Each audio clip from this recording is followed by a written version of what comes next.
Hi everyone, welcome to my channel. This is a short video of, I guess, my way of trying to explain gut health from Ayurvedic perspective.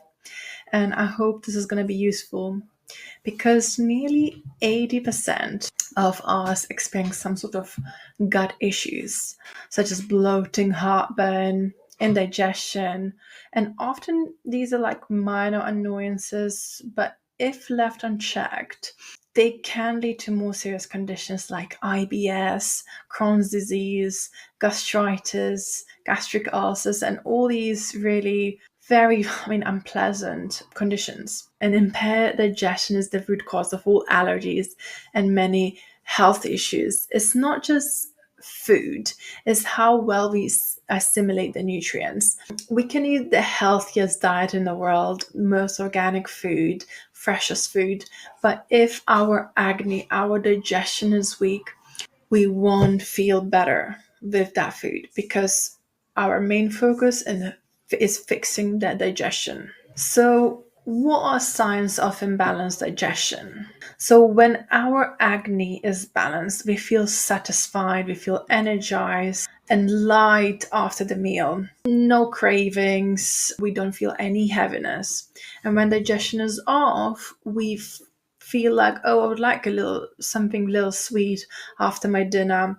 You feel sluggish, you have poor elimination, and it's often because we are lacking six tastes on our plate. From modern perspective, we often use sweet, sour, salty on our plates, but Ayurveda presents a sixth taste, and it says there's a huge importance to have all of them on your plate in order to feel satisfaction.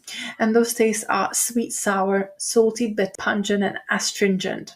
And only after this type of meal that contains all six tastes, we will feel that satisfaction after the meal. Another important fact to mention is that our hunger also affects our emotions more than we realize. So, besides this affecting our physical body, it affects our mind. You probably know the hangry feeling when you feel hungry, and that's your digestive fire turning inwards, fueling that irritation. And Ayurveda teaches us to honor hunger. Ignoring it, like drinking water to suppress appetite, disturbs our digestion and causes deep imbalances over a long period of time. And our mind is not balanced, not relaxed, not grounded. So it's important not to ignore these signs and actually be really in tune in how you're feeling, really honoring that hunger that comes. And it's a body's sign that your body needs something, and we should really just be in tune and listen to it. And how do we understand our Agni type based on our dosha? So this is another important factor to recognize that there are three types of digestions or metabolic states. So one of them is associated with Vata, and this Vishama Agni is some irregular hunger. So sometimes you would feel so hungry and you would eat a lot, and some days you not. So it's just lacking that consistency. Tikshna, which is a pitta type of hunger, is very intense, and you need frequent meals almost the same time of the day. You feel intense hunger, and it's almost impossible to stay hungry at that state because you will get to that hungry state. So it is so important for you to eat on a regular basis, and you metabolize things really well and really quickly. Manda Agni is associated with kapha. It's a slow hunger. So you eat and you barely feel fullness, or like, I'm not, probably kaphas rarely feel actual hunger, but they eat because they love food. And it's important to understand these Agni types. They are you naturally, for example, for Vatas, you're going to have this irregular hunger, bloating, all these symptoms. But those symptoms shouldn't be causing huge discomfort. And if they are, and you completely ignore this, your body will be creating toxins. Toxins, also in Ayurveda called ama, which will accumulate and will lead to some serious issues. I can give you an example for more clarity. Let's imagine somebody who loves running and they had a knee injury and they had a present in their body. Let's say they had a lot of bloating and wind that they just never addressed.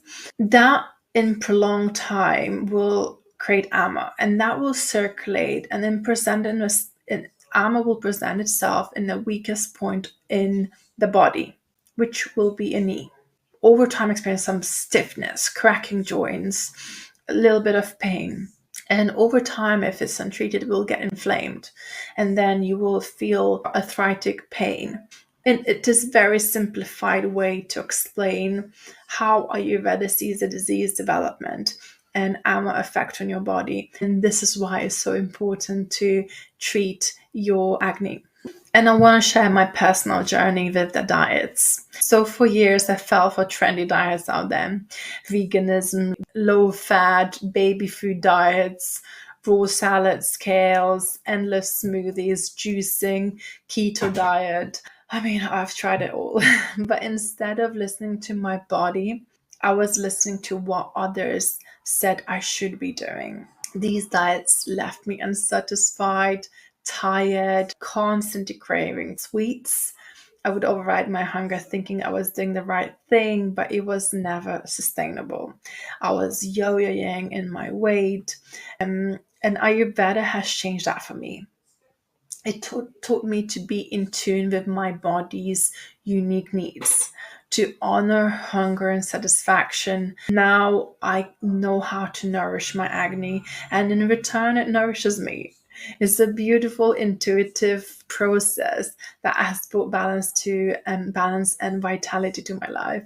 I feel so much more energetic, and I just remember those days when I felt that I'm doing my body justice by having juices in the morning. Yeah, it wasn't a good time. I've always felt so tired, always felt unsatisfied. But yeah, this is how we live and learn, I guess. So eating isn't just about nutrition. It's also about satisfaction. Scientists call it a bliss point. But Ayurveda knew it a long time ago. An ancient text mentioned that meals should have two components. Preenana, the feel of satisfaction, enjoyment from food, and Jeevana, life endurance, the food that is full of energy and nutrition, and that's the feeling that you should get from the food that you've just eaten. Only when our meals are satisfying and nutritious, it supports our health. However, nowadays, supermarkets and restaurants well aware of the bliss point and what our body is like, and they will be adding perfect amount of fat, sugar, salt, acid to really burst our taste buds and make sure we just feel that satisfaction. But all these kind of meals often lack of nutrition. On the other hand, we want our kids to eat Brussels sprouts, greens, spinach. We just boil them and give it to them on a plate, and we expect them to eat it. So this is another side. Yes, it might be very nutritious, but actually it's lacking of the satisfaction. And when we eat food that's only for nutrition and we visually don't see the satisfying meal, our brain doesn't get the signal to excrete more digestive enzymes, and healthy food doesn't get assimilated properly. So we always need to ensure that our foods are both appetizing and delicious today. So please remember that formula when you're having your next meal. And on the last note, I just want to remind you that you are an expert of your body. Trust your intuition and nourish your digestive fire. Ayurveda offers personalized approach to healing, where you can learn to listen to your body and recognize what it truly needs. If you are ready to deep dive deeper into understanding your unique Agni and how to support it, I would love to help you. Book an Ayurvedic consultation with me for personalized guidance addressing your specific health goals. I would love to work with you, and if you're not sure Ayurveda is the right thing for you or not, please book a free introductory call so where I can provide you with more information. As always, please like, subscribe, and share this video if it resonates with you. Stay nourished and balanced.